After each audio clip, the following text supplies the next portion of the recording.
At the same time minority budget అయితే same అసలు ఏమీ మార్పు లేదు, ఏమీ లేదు. అసలు మైనారిటీలను పట్టించుకున్న దాఖలా కూడా లేదు.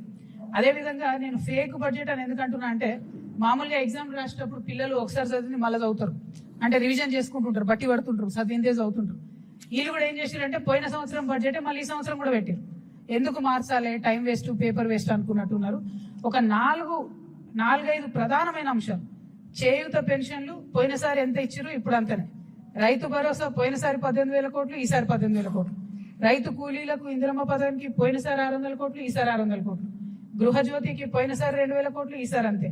గ్యాస్ సబ్సిడీకి పోయినసారి అంటే ఒక అక్షరం కూడా పొల్లుపోకుండా, అది గ్యాస్ సబ్సిడీ కావచ్చు, రాజీవ్ ఆరోగ్యశ్రీ కావచ్చు, మహాలక్ష్మి కావచ్చు, same to same copy paste అన్నట్టు, అసలు మార్పు కూడా లేదు.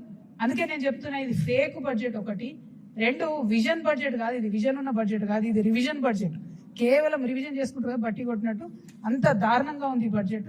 అదేవిధంగా మరి ముఖ్యమంత్రి గారు మొన్న 2.5 గంటలు మాట్లాడిండ్రు అసెంబ్లీలో.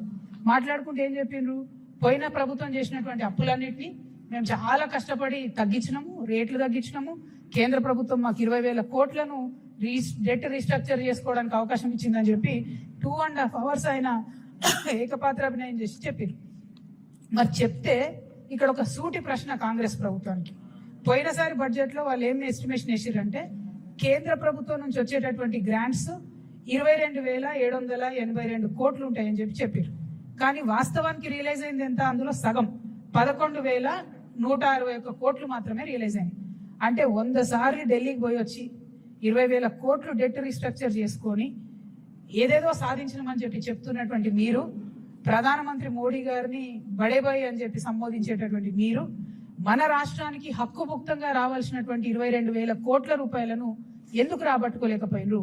Only 50% you are able to get. దీనికి మీరు ఇన్నిసార్లు ఢిల్లీకి వెళ్ళడం ఎందుకు? అది కాకుండా ఇంకొక మోసం మీరు చేస్తున్నది, ఇంకొక ఫేక్ ఏంటంటే, ఈ సంవత్సరం మళ్ళీ 24,000 కోట్ల రూపాయలు వస్తాయని చెప్పి బడ్జెట్ లో పెట్టారు. అంటే పోయిన సంవత్సరం 22,000 కోట్లు వస్తాయంటే అలా సగం కూడా రాలేదు. మళ్ళీ ఈసారి కూడా అంతే ఎక్కువ ఎస్టిమేట్ చేసి పెడుతున్నారు. అంటే ఇది కేవలం ప్రజల్ని మోసం చేయడమే.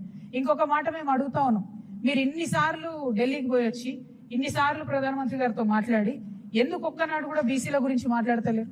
ఎందుకు ఒక్కనాడు కూడా పెండింగ్ ఉన్న బీసీ బిల్ గురించి మాట్లాడతలేరు? అఖిల పక్షాన్ని తీసుకెళ్తామన్న హామీ ఏమైంది?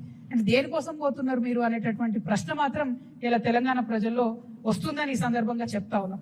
అట్లనే ఓవరాల్ గా బడ్జెట్ మేనేజ్మెంట్ గురించి చూసినట్టయితే చాలా వైరుధ్యాలు ఉన్నాయి. ఒకటి, రెవెన్యూ సర్ప్లస్ ని చాలా ఎక్కువగా వేసి చూపించినారు. 6,857 crores ఉందని చెప్పింది. లాస్ట్ టైం కూడా అట్లనే రెవెన్యూ సర్ప్లస్ మా దగ్గర 2,700 కోట్లు ఉందని చెప్తే చివరికి వచ్చి 591 కోట్లు మాత్రమే ఉంది. ఈసారేమో దానికి 3 పెంచి 6,800 కోట్లు ఉందని చెప్తా ఉన్నారు. ఈసారి కూడా లాస్ట్కి వచ్చేసరికి మళ్ళా ఏమీ ఉండదు. అంటే ఇది కంప్లీట్లీ ఫేక్, ఫ్యాబ్రికేటెడ్ బడ్జెట్ అన్నది మాత్రం చాలా క్లారిటీగా అర్థమవుతుంది. ఇక ఇవన్నీ ఒక ఎత్తు అయితే, ముఖ్యమంత్రి గారు FRBM పరిధిలో తీసుకున్న అప్పులు 5,62,363 కోట్లు. అదేవిధంగా వివిధ కార్పొరేషన్ల ద్వారా ఈ కాంగ్రెస్ ప్రభుత్వం తీసుకున్నటువంటి అప్పులు 3,01,835 కోట్లు.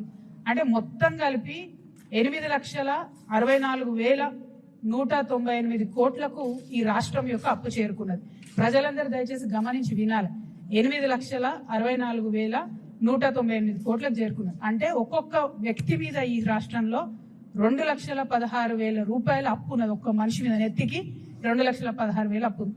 ఒక ఇంట్లో 4 ఉంటారు అనుకుంటే ప్రతి కుటుంబం మీద 9 లక్షల రూపాయల అప్పు ఈ కాంగ్రెస్ ప్రభుత్వం మన నెత్తి మీద పెట్టిందనే విషయాన్ని మేము చాలా చింతిస్తూ చెప్తున్నాం. మరి అప్పు తీసుకొచ్చిండ్రు, కనీసం ఏమైనా ఉద్యోగులకు పెన్షన్లు ఇచ్చిండ్రా? పోనీ కనీసం తులం బంగారం ఇచ్చే పథకాలు ఏమైనా ₹1 ఇచ్చిండ్రా? పోనీ 6 గ్యారెంటీల మీద ఏమైనా పెట్టిండ్రా? పోనీ స్కూటీలు, ముఖ్యమంత్రి గారు నిన్నగాక మొన్ననే స్కూటీలు ఇస్తామని చెప్పి, కానీ బడ్జెట్ లో మాత్రం కనీసం స్కూటీలు లేదు. అంటే ఈ ముఖ్యమంత్రి చెప్పేది ఉప ముఖ్యమంత్రి గారు బడ్జెట్ లో పెడతలేరు అని అర్థం. మరి వాళ్ళిద్దరికి శృతి లేదు, మతి లేని వ్యవహారమా? లేదా రాష్ట్రాన్ని ఎట్లా పరిపాలించాలో అర్థం కాని వ్యవహారమా? లేదా రాహుల్ గాంధీ గారు ఆడ కాన్స్టిట్యూషన్ పట్టుకొని ఫేకినట్టు ఇక్కడ బట్టి గారు అసెంబ్లీలో బడ్జెట్ లో ఫేకినరా అన్న విషయం మాత్రం తెలంగాణ ప్రజలు ఆలోచించేటటువంటి సందర్భం. మీ అందరికీ తెలిసిన విషయమే. మరి ఉద్యోగాలకు సంబంధించి మేము డిమాండ్ చేస్తూ వచ్చినాం. ఖచ్చితంగా మీరు ఉద్యోగులకు సంబంధించి 2 లక్షల ఉద్యోగాలు ఇస్తామని చెప్పిండ్రు. వాటికి సంబంధించి డబ్బులు రిలీజ్ చేయండి, వాటికి సంబంధించి బడ్జెట్ పెట్టండి అని చెప్పినాం. కానీ రాష్ట్ర ప్రభుత్వం కనీసం దాని మీద శ్రద్ధ పెడతలేదు. సో ఈ రోజు ఒక సర్వే వచ్చిందండి. ఈ సర్వే పేరు స్టేట్ ఆఫ్ వర్కింగ్ ఇండియా, అంటే పని చేస్తున్నటువంటి వాళ్ళు, ఎంప్లాయిడ్ ఉన్నటువంటి వాళ్ళ పరిస్థితి కోసం దేశవ్యాప్తంగా అజీం ప్రేమ్జీ యూనివర్సిటీ చేసిన సర్వే. దీంట్లో ఏమొచ్చిందంటే ఎంత దారుణం అంటే ప్రతి 4 డిగ్రీ చేసినటువంటి తెలంగాణ బిడ్డలలో, మగ పిల్లలలో 4 డిగ్రీలు చేస్తే ఒక్కరికి మాత్రమే ఉద్యోగం ఇవ్వగలుగుతున్నాం. ఆడపిల్లలలో డిగ్రీ చేసిన 2 ఆడపిల్లల్లో ఒకరికి మాత్రమే ఉద్యోగం ఇవ్వగలుగుతున్నాం. అంటే విమెన్ లో అన్ఎంప్లాయ్మెంట్ శాతం 50% ఉంది, మగపిల్లల్లో అన్ఎంప్లాయ్మెంట్ శాతం 28% ఉంది రాష్ట్రంలో. ఇది కంపారిటివ్లీ వేరే రాష్ట్రాలకు, కాంగ్రెస్ ప్రభుత్వాలు ఉన్న కర్ణాటకలో చూసుకున్నా కూడా మహిళల అన్ఎంప్లాయ్మెంట్ ఓన్లీ 20% ఉంది, మగవాళ్ళ అన్ఎంప్లాయ్మెంట్ ఓన్లీ 22% ఉంది.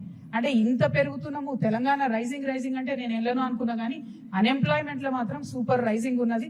దీనికి మాత్రం కాంగ్రెస్ ప్రభుత్వానికి, రాహుల్ గాంధీ గారికి కంగ్రాచులేషన్స్ చెప్తా ఉన్నా.